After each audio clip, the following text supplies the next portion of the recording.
एक छोटे से गांव में सीता नाम की एक समझदार और पढ़ी लिखी औरत रहा करती थी।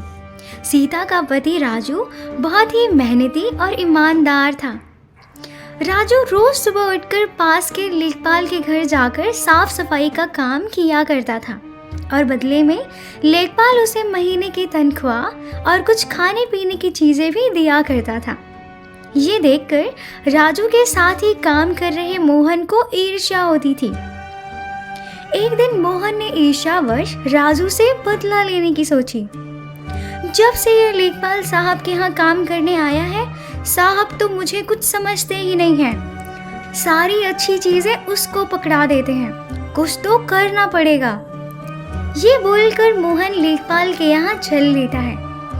षड्यंत्र के मुताबिक मोहन ने लेखपाल की कीमती घड़ी राजू के जेब में रख दी और जब ये बात लेखपाल को पता चलती है, वो आग बबूला हो जाता है और बोलता है, मुझे तुमसे ये उम्मीद नहीं थी राजू।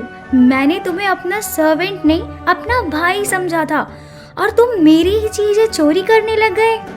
चले जाओ मेरी नजरों के सामने से।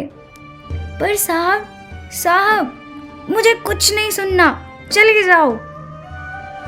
राजू बिल्कुल टूट जाता है। अजी सुनो, तुम साहब से दोबारा क्यों नहीं बात करते?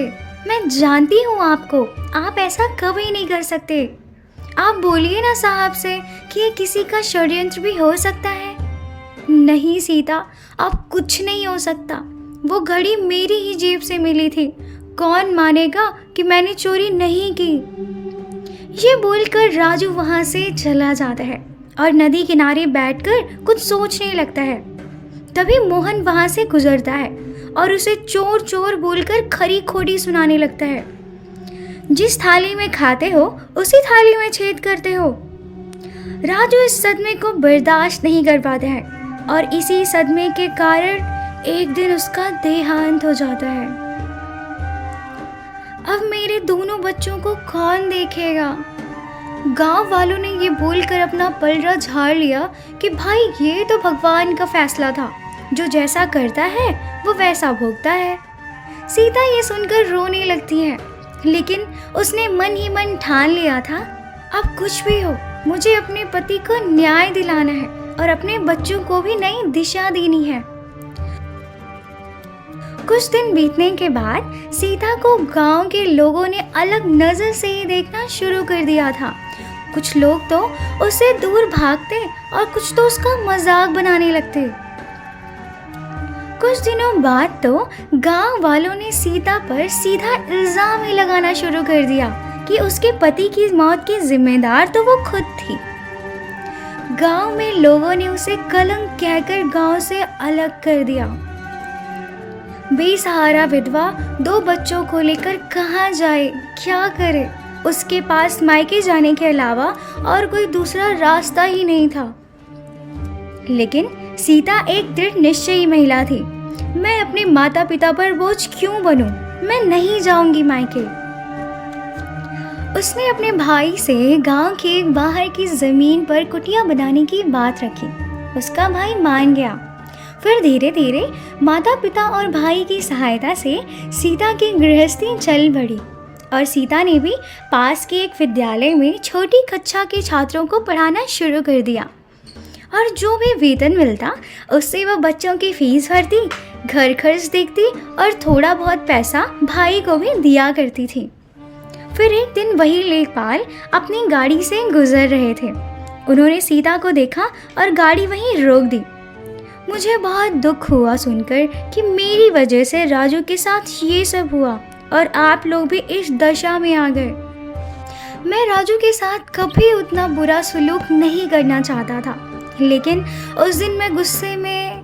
अरे कोई बात नहीं साहब, उनके साथ जो हुआ वो तो बिल्कुल नहीं होना चाहिए था, क्योंकि वो एक नेक इंसान थे। हाँ, तुम सही कह रही हो और तुम्हें जानकर काफ़ी बुरा भी लगेगा कि तुम्हारे पति ने वो घड़ी नहीं चुराई थी, बल्कि मोहन ने वो घड़ी राजू के जेब में डाल दी थी ताकि मैं राजू को नौकरी से निकाल दूं। मैंने ये बात खुद मोहन को किसी से बताते हुए सुनी थी। सीता ये सुनकर स्तब्ध रह जाती है और रोने लगती है। आप रोइए नहीं, मैं समझ सकता हूँ आपके ऊपर क्या गुजर रही होगी। काफ़ी देर तक समझाने के बाद, अच्छा मैं जान सकता हूँ कि आप इस स्कूल में क्या काम करती हैं?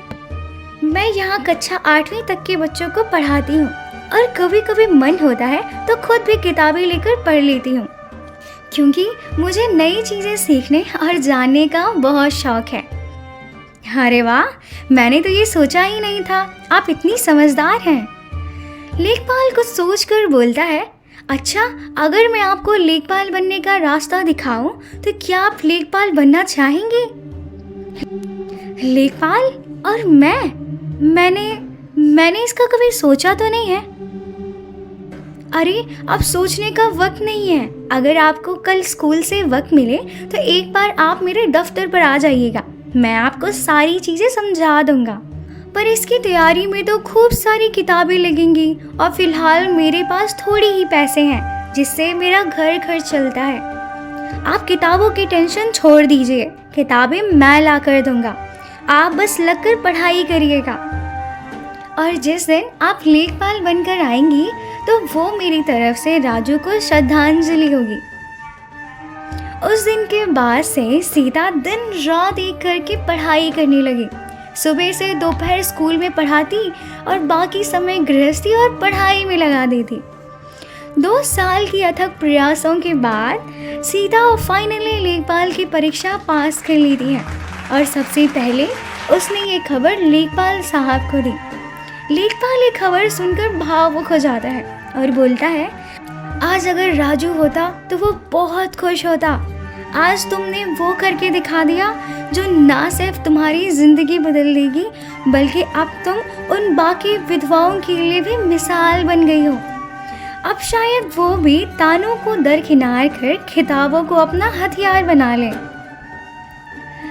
उसके बाद सीता जब अपने पुराने गांव में गाड़ी से प्रवेश करती है, सबकी आंखें फटी की फटी रह जाती है, क्योंकि इस बार सीता अछूत विधवा बनकर नहीं बल्कि एक साहब बनकर गांव में प्रवेश करती है। गांव वाले अपनी करनी पर शर्मिंदगी महसूस करते हैं, लेकिन सीता ने उन्हें माफ कर अपनी पुरानी झोपड़ी के पास चली जाती है, जहां वो अपने पति की खून पसीने की कमाई से सजाई हुई झोपड़ी को प्रणाम करती है और राजू को याद करते हुए उसके नाम पर वहां बच्चों के लिए एक छोटा सा पार्क बनवाने का ऐलान करती है और अपने दफ्तर वापस लौट जाती है।